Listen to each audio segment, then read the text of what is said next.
Olá, quero saudar a comunidade adventista nesse vasto território da União Oeste Brasileira e quero também parabenizar os líderes pela brilhante iniciativa em capacitar os membros para a tarefa da evangelização. O programa Ações de Esperança vai estar mobilizando e envolvendo os membros em grandes ações para evangelizar cidades não alcançadas, bairros e todas as pessoas na vizinhança. Mas em preparação para esse momento, eu gostaria de falar hoje a respeito daquilo que tem sido a razão de ser da igreja, a missão da igreja. Você sabe, quando o Senhor Jesus Cristo esteve aqui, Ele deu para nós aquilo que passou a ser conhecido como a grande comissão. Ele disse: ide, faça discípulos de todas as nações, batize-as em nome do Pai, do Filho e do Espírito Santo, ensinando-os a guardar todas as coisas que vos tenho ordenado. Mas quando Deus, no início, trouxe o seu povo e os plantou bem na confluência de 3 grandes continentes, Ele os colocou ali para que eles se tornassem luz, para que evangelizassem todas aquelas nações. Ao longo do tempo, o povo de Israel demorou um pouco para entender o seu papel na evangelização. Você sabe, o conceito de missão não se desenvolveu de maneira rápida. Ele foi gradual, lento. Por exemplo, quando Deus colocou o povo de Israel aqui no Egito, a experiência de Israel sempre oscilou em torno de 2 polos distintos. Em primeiro, a tendência foi imitar o mundo. Você se lembra quando Samuel convocou todo o povo? Eles disseram a Samuel: dá-nos um rei. E Samuel, então, surpreso, disse: mas vocês não estão satisfeitos com o sistema teocrático que Deus estabeleceu? A resposta deles foi patética: dá-nos um rei, porque todas as nações têm rei. E eles então começaram a imitar o mundo nas suas formas práticas, nas suas práticas políticas, sociais, nas suas práticas religiosas. E quando veio Salomão, eles começaram também até mesmo a adorar os ídolos das nações circunvizinhas. Como resultado disso, eles foram levados para o cativeiro babilônico. Ficaram ali cerca de 70 anos. E ao voltarem do cativeiro babilônico, certamente que eles ficaram curados desse mal. Mas ali eles adquirem uma segunda tendência. Não mais imitar o mundo, e sim a ideia de separar-se completamente do mundo. Eles então começam a desenvolver o conceito de gentios, ou seja, pessoas a quem deveriam até mesmo serem evitadas. Lembra que quando o Senhor Jesus Cristo apareceu pregando, a acusação que os fariseus fizeram do Senhor Jesus Cristo é: este homem come e bebe com pecadores. E quando Jesus introduz uma novidade teológica de que os gentios podem ser salvos, isso criou um trauma na igreja. Em Atos, no capítulo 15, nós vemos da celeuma, das discussões que houveram em torno da evangelização dos gentios. E esta situação continuou ainda por muitos e muitos anos. Então, para o Senhor Jesus Cristo, o mundo não era algo mau, mas era algo que deveria ser amado. Ao ponto que ele diz em João 3,16 que Deus amou o mundo de tal maneira que deu seu Filho único para que todo aquele que nele crê não pereça, mas tenha vida eterna. E ao longo do tempo, especialmente da era cristã, a experiência da igreja até a atualidade continuou oscilando entre imitação do mundo e separação completa do mundo. Por exemplo, nos primeiros séculos da história da igreja, a igreja começou a separar-se completamente. Começaram a surgir aqueles famosos anacoretas, os ermitões, aqueles homens que criam que para ter santidade eles deveriam fugir da companhia da comunidade, da sociedade. E eles iam para os desertos, para os lugares ermos, e ali construíam os seus mosteiros.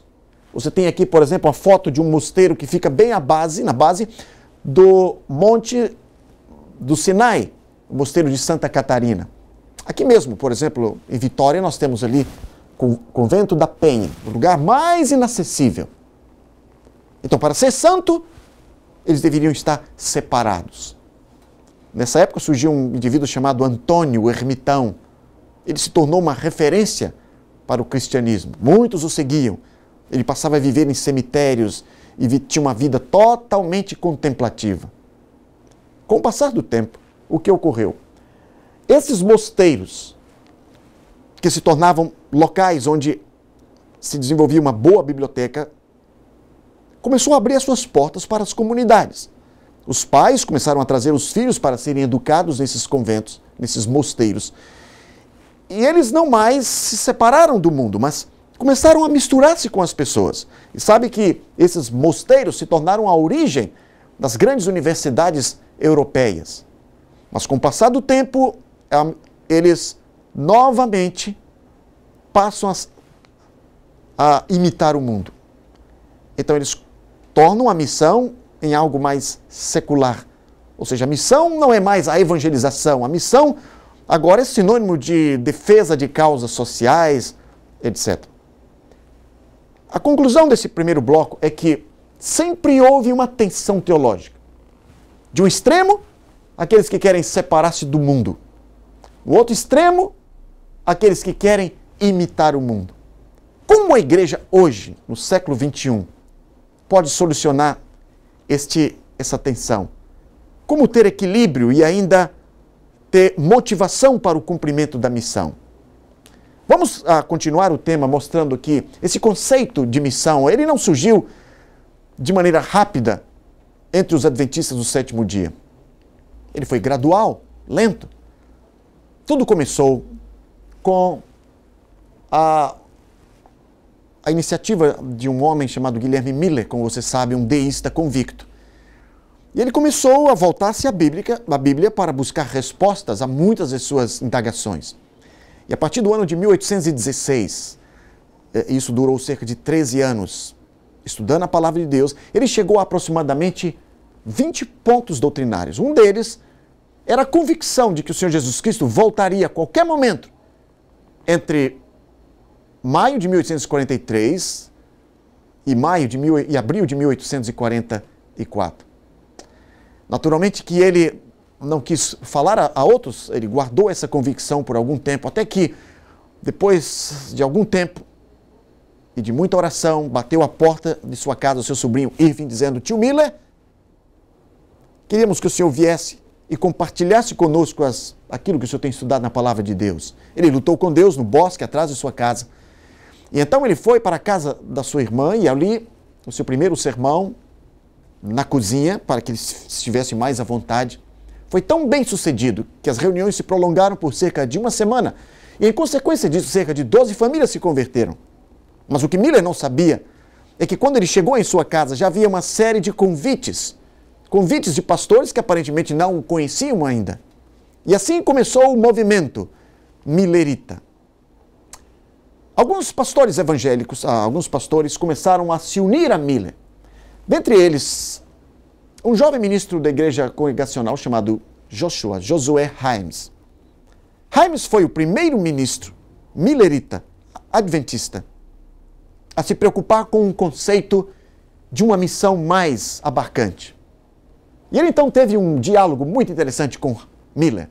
Ele disse: pai Miller, você de fato crê na segunda vinda de Cristo? Você crê que Jesus vai voltar? Ele disse: olha, é claro que eu creio. Se eu não cresce, não estaria pregando essas verdades. Ele disse: é verdade, você tem feito o seu melhor. Mas o fato é que você só tem se preocupado em pregar nos pequenos centros, nas cidades pequenas, nas vilas, na zona rural. E o que dizer dos grandes centros? Filadélfia, Nova York e as grandes cidades. Ele disse: olha, Himes, espere um pouco. O que pode fazer um velho fazendeiro com quase 50 anos de idade? Eu vou onde as pessoas me convidam. Ele disse: sim, é verdade, você tem feito o seu melhor. Mas se as portas se abrirem, se Deus em sua providenciar convites, você está disposto a ir aos grandes centros? Ele disse: certamente. Então Himes foi o primeiro a se preocupar com a missão mundial. E ele começou então a publicar os painéis proféticos, os inários, os lectures, ou seja, as palestras de Miller. E ele começou também a enviar publicações aos missionários, aos postos missionários de além-mar. E com essas iniciativas ele demonstrou ser o primeiro líder deste movimento a ter uma visão de missões mundiais. Mas com o passar do tempo, algumas limitações começaram a surgir. Limitações que buscavam ofuscar esse conceito emergente de missão. E a primeira dessas limitações, naturalmente, foi o impacto de 22 de outubro de 1844. Ou seja, havia uma grande expectativa em torno da vinda do Senhor Jesus Cristo, mas chegou o dia e Jesus não veio. E o que ocorreu? Um grande número de pessoas começou a se afastar deste movimento. Você sabe, o movimento se esfacelou em aproximadamente 3 grupos. E o grupo menor, eles começaram a reunir-se em celeiros, em grupos, e orar a Deus em busca de luz. Eles queriam entender o que estava errado. O que aconteceu? E com isso, ao buscarem a Bíblia, algumas novidades teológicas começaram a surgir. Outros a se desenvolverem, como por exemplo o conceito do sábado, que já era conhecido dentre alguns deles, mas começou a criar raízes mais profundas. E o conceito, a doutrina do santuário celestial.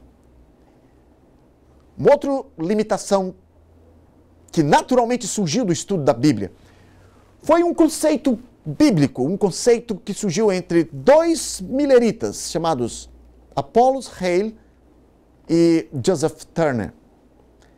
Ao estudar a Bíblia, eles chegaram a 2 textos em especial. O primeiro deles, o texto de Mateus, no capítulo 25, no verso 10. E a Bíblia diz que as 5 virgens prudentes entraram e o noivo fechou a porta. Ora, ele então, comparando isso com um texto de Apocalipse, no capítulo 22, verso 11, que diz: quem é justo, continue a ser justo, quem é santo, a santificar-se. Eles chegaram à conclusão de que em 1844, o Senhor Jesus Cristo fechou a porta. Não haveria mais conversões, o Espírito Santo foi retirado da terra. Ora, o que ocorreu com a missão? Naturalmente, que não havia mais necessidade de missão. Não havia mais necessidade de trabalhar. O próprio Miller cria que Deus, em sua providência, havia fechado a porta da graça. Ele disse: não podemos fazer nada mais senão animar-nos uns aos outros, porque Deus fechou a porta. E agora, quando você lê algumas citações, alguns textos, alguns livros, até mesmo livros de Ellen White, você vê que nesse período, os milleritas, a missão dos milleritas se tornou simplesmente animar alguns grupos de adventistas, de milleritas dispersos, aqui e acolá. E você pergunta, Ellen Gold Armond cria na doutrina da porta fechada? Sim, no início ela cria, ela não havia tido luz ainda sobre esse assunto. Ela diz: com os meus irmãos e irmãs, após a passagem do tempo em 44, acreditei que não mais se converteriam pecadores. E ela diz: por algum tempo depois da decepção, mantive com o corpo do advento que a porta da graça estava para sempre fechada para o mundo. E naturalmente que ela manteve esse conceito por algum tempo ainda. Até que em 1849, os horizontes missionários se abriram uma vez mais para aquele pequeno grupo de milleritas, de adventistas. Ela teve uma visão e Deus lhe mostrou que o texto de Apocalipse que diz: eis que põe uma porta fechada que ninguém abre, uma porta aberta que ninguém fecha.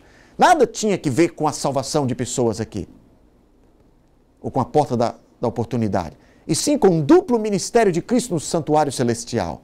Reparem, ela menciona no livro Primeiros Escritos: vi que Jesus havia fechado a porta do lugar santo e nenhum homem poderia abri-la, e que ele havia aberto a porta para o Santíssimo e que homem algum poderia fechá-la.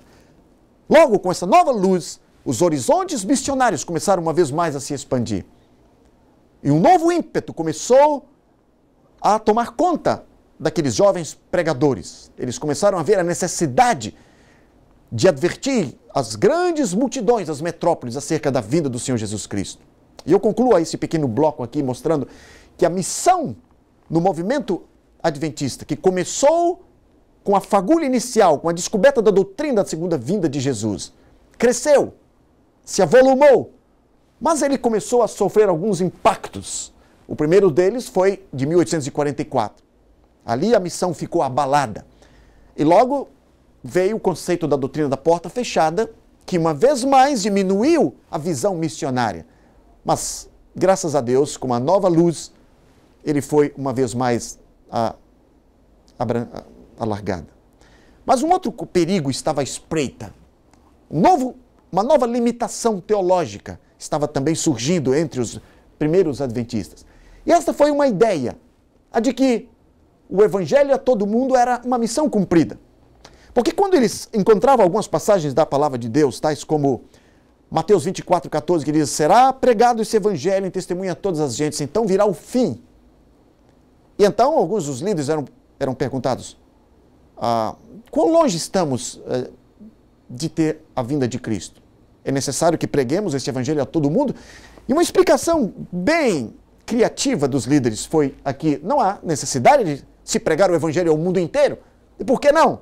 A explicação deles, especialmente de Tiago White, é que a circulação da Bíblia em tantas línguas, em dialetos diferentes durante o último meio século, os missionários, naturalmente os missionários de outras denominações, enviados a todas as nações, são suficientes, dizia ele, para dar cumprimento ao texto de Mateus 24:14.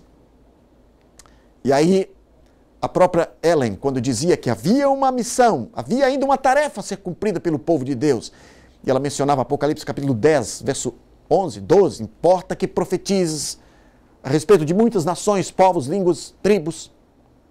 E então, muitos, dizia ela, a acusavam de querer retardar a vinda do Senhor Jesus Cristo.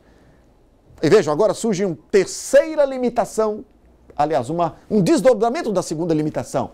A ideia de que todo mundo já estava representado nos Estados Unidos.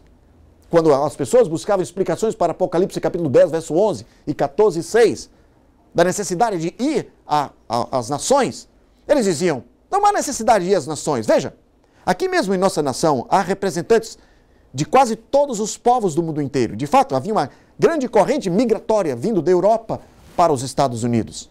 E veja que explicação interessante. Eles diziam: não é necessário cumprir Apocalipse 10, 11, porque em nossa nação temos pessoas vindas de quase todas as nações. Ou seja, salvação por procuração.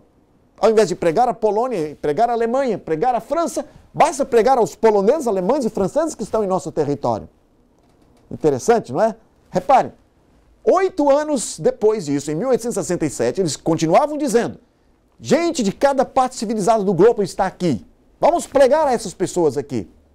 E a igreja demorava, adiava a tarefa da evangelização.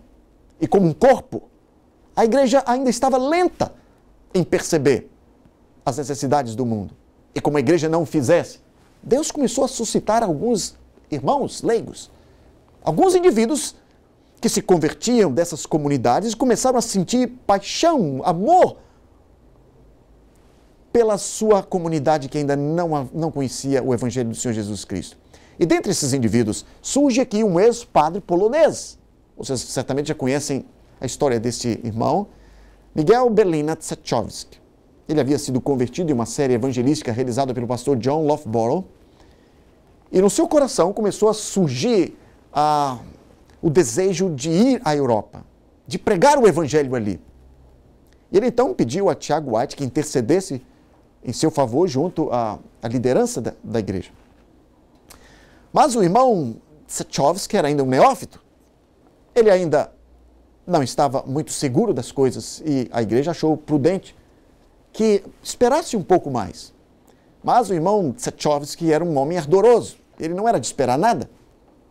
E ele então buscou a intercessão dos adventistas guardadores do sábado, mas como esses se negassem a fazê-lo, ele então foi aos adventistas guardadores do domingo, um outro grupo que havia surgido após o desapontamento. E esses prontamente lhe deram recursos. E assim que em 1864, Miguel Berlina Tchaikovsky se torna o primeiro missionário adventista não oficial a ir à Europa pregar o evangelho. Só que esse irmão era um pouco controvertido, porque ao chegar ali na Europa, especialmente na região norte da Itália, ele, que recebia recursos dos adventistas guardadores do domingo, começou a pregar o sábado dos adventistas sabatistas. E ele ia de maneira agitada a vários lugares, ele começou a organizar várias comunidades e várias pequenas igrejas. Ele organizou a primeira igreja em Torre Pellice, nos Alpes. E alguns dos seus conversos logo começaram a surgir. Mas ele não dava a conhecer a eles sobre a denominação que estava por detrás de tudo. Finalmente, o irmão Tchaikovsky ficou enfermo, ele morreu precocemente. E então alguns dos seus seguidores, Alberto Villemier e James S. Berger, descobriram ali dentro dos seus pertences uma revista chamada Signs of the Times. E eles, ao lerem aquela revista, perceberam que eram as mesmas coisas que pregava o irmão Tchaikovsky. E para o seu espanto, perceberam que havia ali um endereço que os ligava diretamente aos Estados Unidos, a Battle Creek.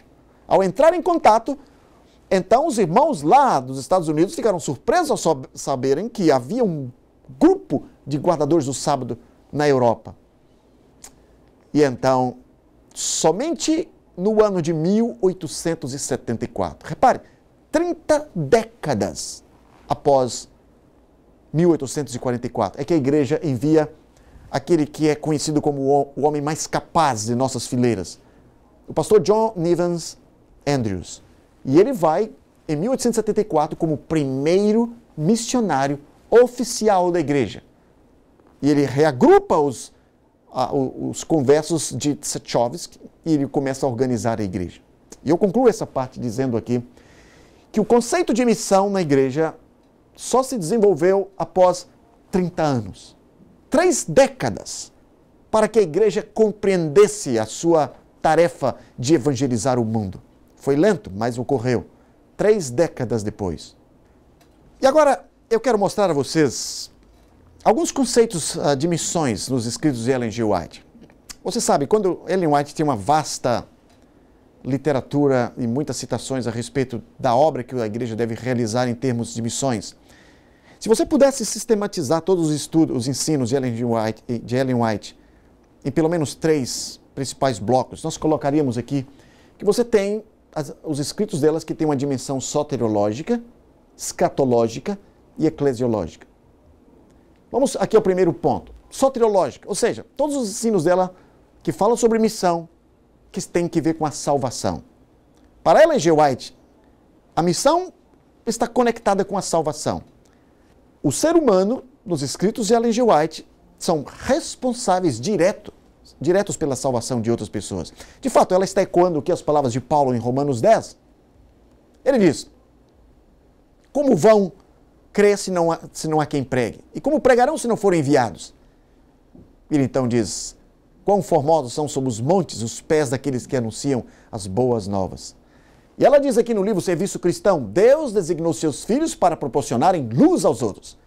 E se deixarem de o fazer, e almas forem deixadas nas trevas do erro por sua falta em fazer aquilo que poderia ser feito se tivessem sido vivificados pelo Espírito Santo, serão então responsáveis a Deus. Então, eu e você somos responsáveis pela salvação de alguém.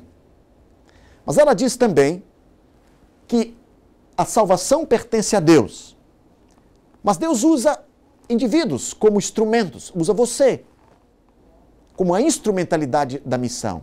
E ela diz aqui, a humanidade, tirando sua eficiência da grande fonte de sabedoria, torna-se um instrumento, a agência operadora por meio do qual o Evangelho exerce seu poder transformador. Você sabe, Deus poderia ter enviado anjos, mas Ele conta comigo e com você. E você tem também a dimensão escatológica. Para Ellen White, a questão é muito simples. A missão está conectada com a volta de Cristo, com os eventos relacionados com o tempo do fim. E ela diz que a vinda de Jesus está condicionada ao cumprimento da missão. Aliás, ela está também fazendo referência ao próprio Evangelho de Mateus, que diz: será pregado esse Evangelho em testemunha a todas as nações e então virá o fim. E ela complementa, ela diz: a vinda do Senhor, não será retardada para além do tempo em que a mensagem for levada a todas as nações, línguas e povos. Lembra, por exemplo, do povo de Israel dando voltas e mais voltas no deserto do Sinai, pela desobediência. Eu penso que nós também estamos nesse mundo dando voltas, quando nós já poderíamos ter cruzado os umbrais de uma nova terra. Pela nossa fidelidade, a volta de Jesus pode ser apressada.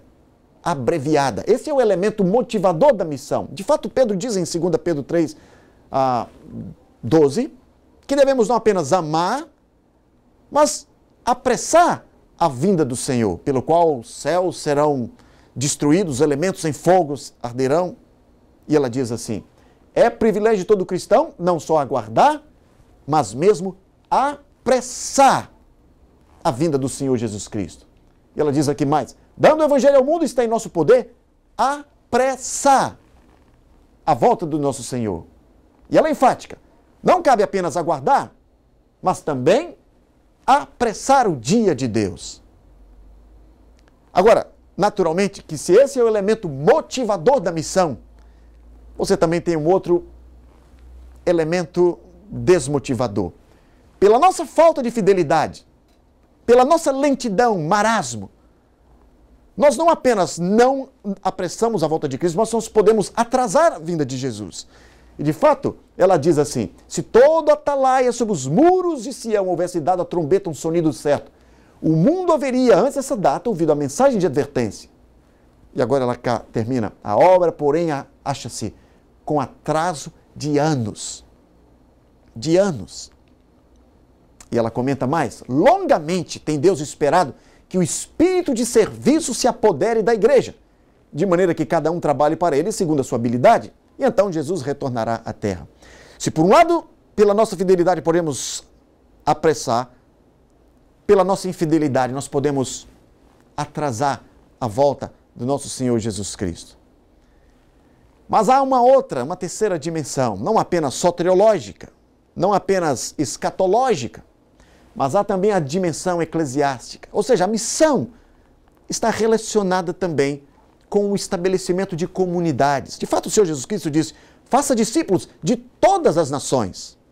Ou seja, discípulos devem ser organizados em comunidades em vários lugares. Então, para Ellen G. White, a missão da igreja não é apenas pregar dentro dos seus templos, mas é estabelecer comunidades, igrejas, em vários lugares.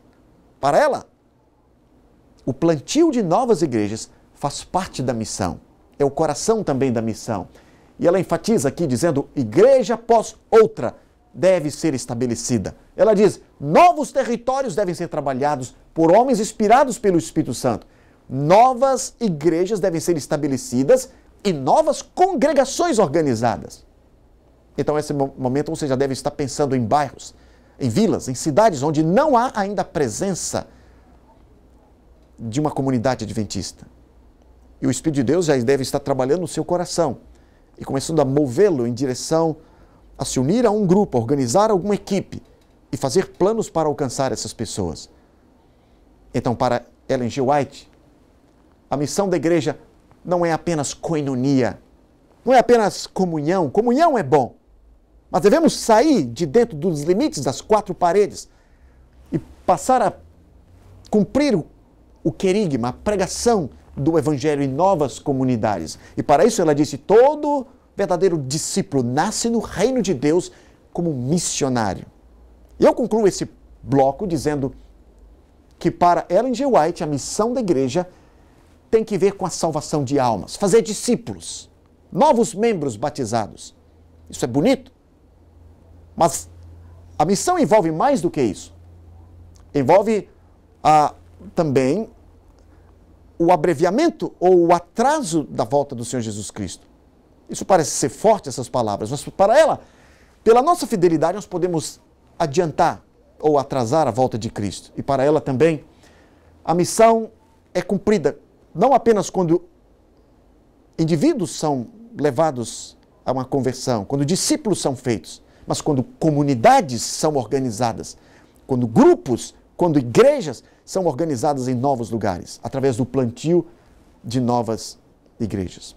Agora que vimos alguns conceitos de Ellen G. White e algumas dimensões acerca do conceito de missão, na sua mente pode estar perguntando, como agora realizar a missão? Que tipo de estratégias devo usar para levar o Evangelho a todas as cidades, bairros, vizinhos que ainda não conhecem? Há pelo menos duas estratégias que podem ser aplicadas aqui. ao crescimento centrípeto e ao crescimento centrífugo. A palavra centrípeto dá a entender de algo que vem de uma extremidade em direção a um centro. E a palavra centrífugo sugere algo de um centro para a extremidade. Então, o que você pensa ser o melhor conceito para desenvolver a missão? De um centro para fora ou de fora para dentro? Ambos os conceitos são importantes e interessantes. Veja, por exemplo, a missão centrípeta. Originalmente, especialmente nos tempos do Velho Testamento, era uma missão bastante praticada.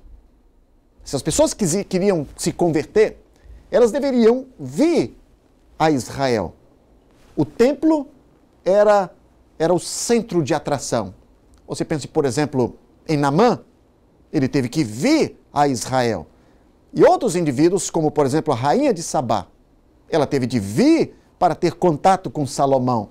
Naturalmente que no Velho Testamento havia outros exemplos de missão centrífuga, como Jonas, por exemplo. Mas a palavra-chave da missão centrípeta é a seguinte: você quer ser salvo? Então, vinde, venham. Só que quando o Senhor Jesus Cristo aparece, ele introduz um novo conceito de missão. Missão centrífuga. Ou seja, ao invés de esperar que as pessoas venham, vocês devem ir. Vocês devem ir. Esta foi a novidade que o Senhor Jesus Cristo introduziu. E a melhor expressão verbal da missão centrífuga é ide. Ide a todas as nações. Agora, foi fácil para o Senhor Jesus Cristo mudar este paradigma? Não. Foi difícil. Eu diria foi até mesmo traumático. Porque a ideia de sair de Jerusalém, ir à Judéia, Samaria e a todos os confins do mundo, era algo que mexia com a estrutura do povo judeu. Você vê, quando ele deu a missão em Mateus 28, ele diz, não esperem que as pessoas venham, mas ide, façam discípulos de todas as nações. E aqui em Marcos 16, 15 diz, ide, pregai o evangelho, quem crer e for batizado será salvo. E em Lucas 24, uma outra versão da grande comissão, ele diz, vocês serão testemunhas destes fatos. Mas, qual foi a reação da igreja apostólica? Será que a igreja assimilou esses conceitos do Senhor Jesus Cristo com facilidade? Não! De maneira alguma. Isso criou um trauma. Inicialmente, quando lemos o livro de Atos, nós vemos que a igreja estava ali, em torno do templo. Em Atos 2:46, diz que eles estavam se reunindo diariamente, de casa em casa, no templo. Em Atos 3:1, mostra que eles faziam milagres à porta do templo. Em Atos 6:7, mostra a igreja ainda envolvida com alguns problemas com os gregos. Mas eles estavam ali. Achavam que eram os defensores da doutrina. E a igreja se concentrava em Jerusalém. Naturalmente que a ideia de gentios ainda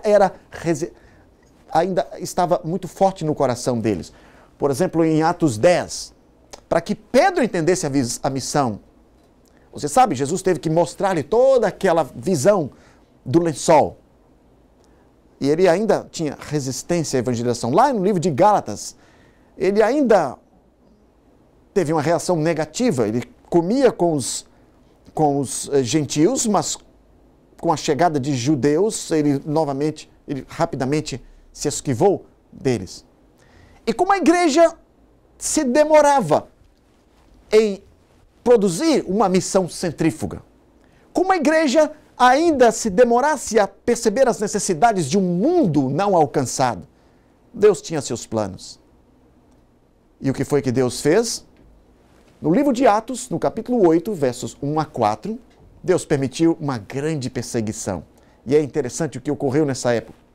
Porque a Bíblia diz no capítulo 8, verso 4 de Atos, que como em consequência desta grande perseguição, os crentes, os cristãos iam a todos os lugares, fazendo o quê? Pregando o evangelho.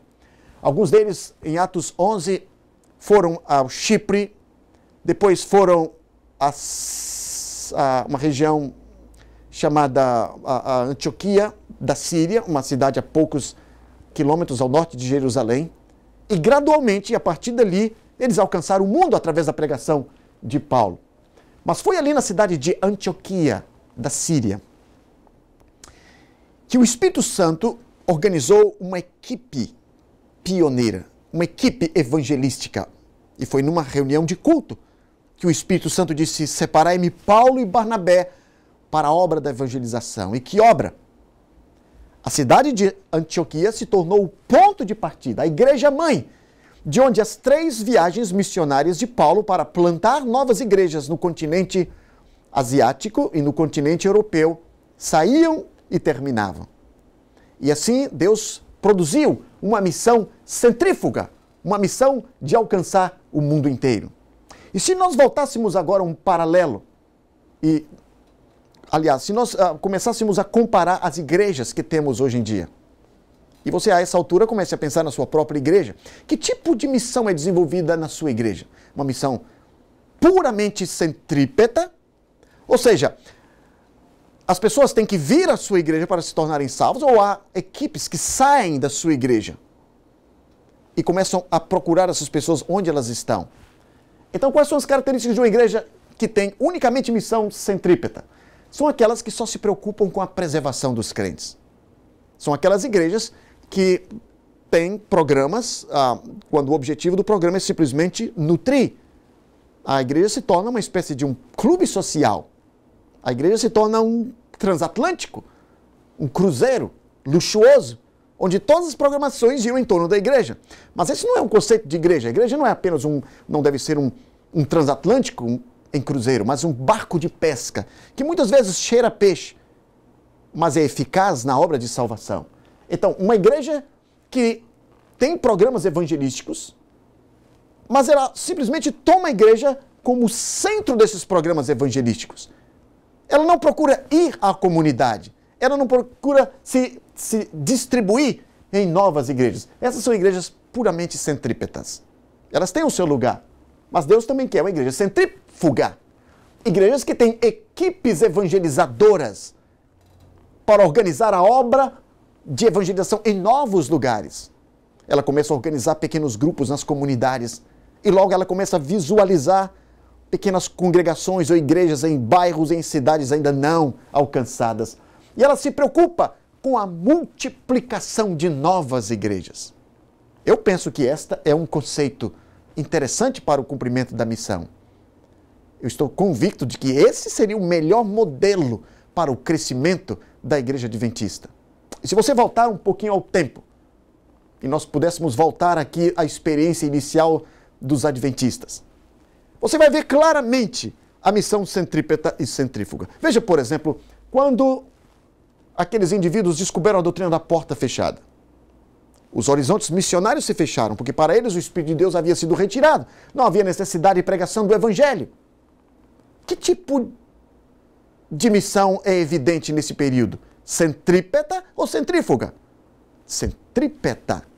Só se preocupavam com a nutrição dos crentes já estabelecidos, com aqueles que haviam passado pelo desapontamento de 1844. Não havia mais iniciativas em alcançar pessoas que estavam fora. Agora veja este outro problema que começou a se desenvolver.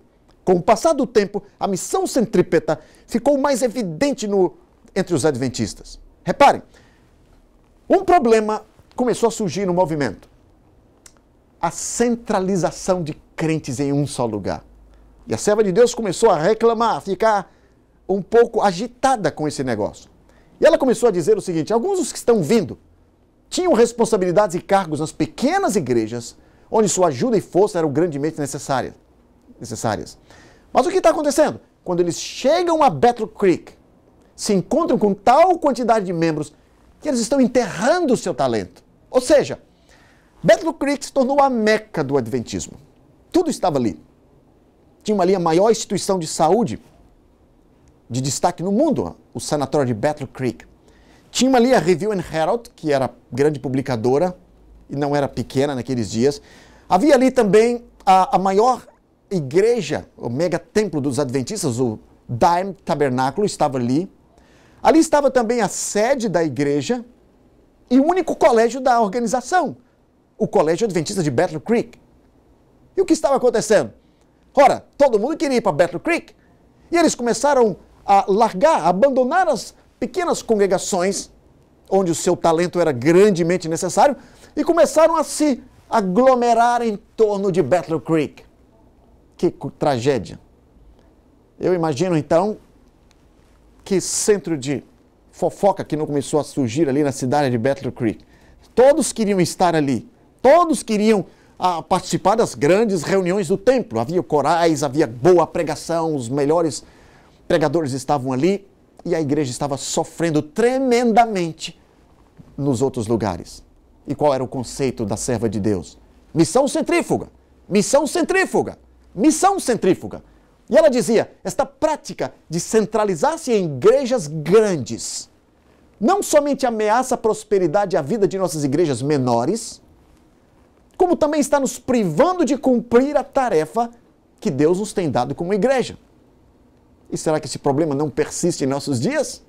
Não é melhor nos reunirmos nas grandes igrejas, tem melhor pregação, há ali uma cerimônia de adoração mais organizada, naturalmente que é uma experiência tremenda, mas essa é a melhor maneira de cumprir a missão que Deus tem dado a nós como povo, nos reunirmos, enterrarmos os nossos talentos em igrejas onde há uma competição por tarefas. Senhores, você sabe, a serva de Deus começou a lamentar e a reclamar mais e mais a respeito dessa tragédia, ao ponto dela escrever aqui que como um povo temos corrido o perigo de concentrar demasiado interesse em um só lugar, no caso Battle Creek. E ela diz, isto não é realizar a obra com bom juízo e sabedoria. Agora, diz ela, devemos despertar interesse nas cidades principais. Deve-se estabelecer, preste atenção nisso, numerosos centros pequenos, em lugar de uns poucos centros grandes. Para ela, não cabe no movimento adventista estabelecer megatemplos, como tem algumas denominações. E alguns dos nossos membros veem isto e ficam tendo uma inveja, mas isso não é o plano de Deus. O plano de Deus são numerosas pequenas igrejas em todos os lugares. É verdade. Quem sabe uma ou outra grande centro, igreja como uma referência, mas como regra, numerosos centros pequenos. E reparem, como nos dias do Novo Testamento a igreja se demorava em sair de Jerusalém e Deus usou a perseguição para movê-los para a missão. Quais foram as ferramentas que Deus usou para tirar a igreja de Battle Creek? Você conhece a nossa história.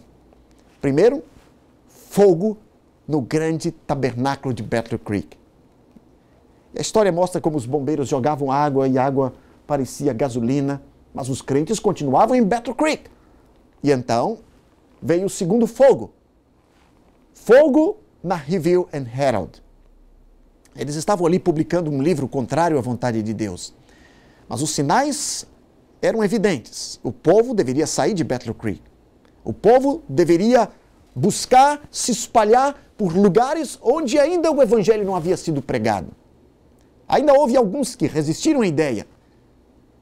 Mas então, a cortina se fecha com um outro ato.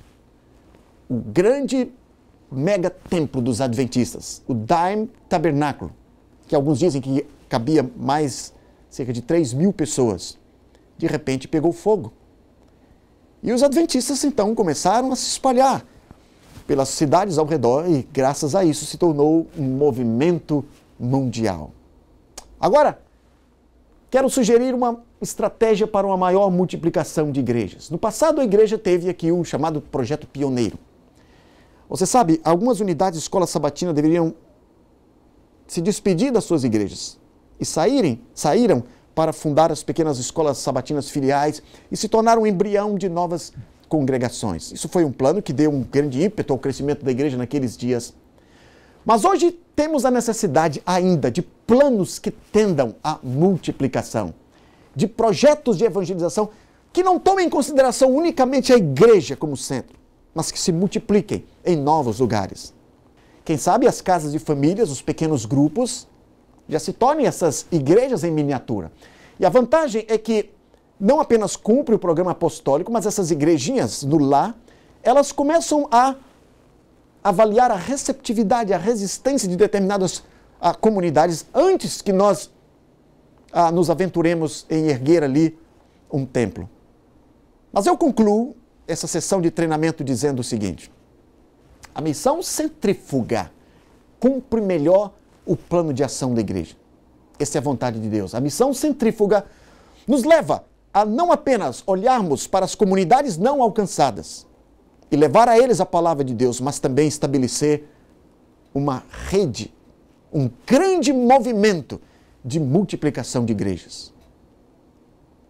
E você, o que está pensando fazer? Deus está movendo o seu coração. Ele quer usar você como um desses pioneiros. Deus quer usar você como alguém que há de levar a tocha da verdade a um bairro, a uma vila, a uma cidade onde ninguém conhece a mensagem ainda. Você vai receber mais treinamento, mas comece a orar por isso. Comece a orar para o cumprimento da grande comissão do Senhor Jesus Cristo. Jesus precisa voltar e certamente Ele conta com você e comigo também. Que Deus o abençoe.